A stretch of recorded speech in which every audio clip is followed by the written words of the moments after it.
The thighs of the gorilla are very similar in a lot of ways to humans, but in a lot of the reference I've seen, and that includes Body World's exhibit where they have skinned versions of gorillas and different animals, and other reference like June's Anatomy, their legs kind of bow outward, their knees are at like a 45-degree angle, and they're squattier. But there's a lot of similarities between humans and gorillas as far as quadricep developments. They also have a lot of wrinkles around the elbows, the wrist, the knees. They have very thick skin, gigantic rib cages. The anatomy doesn't vary that far from humans other than the enormity of the rib cage, giant barrel.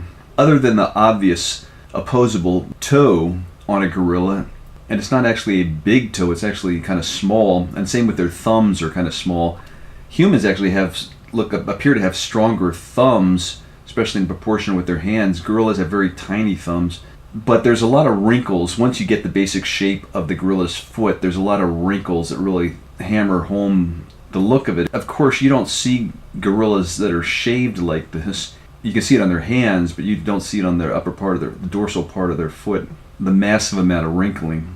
And if you know wrinkles through clothing and all the different types of folds, they're directly applicable to gorillas' hands and fingers and feet as well. You can see the same patterns. Their hands are monstrous, just swollen. It's hard. You have to think a little differently than you do with regular human hands. There's obvious similarities, but they're just swollen, a bunch of lumps all over their hand. Of course, you don't see a lot of that except on the palm of the hand because they have hair on the back of their hands, and they have tremendous creases in the front and the back of the fingers.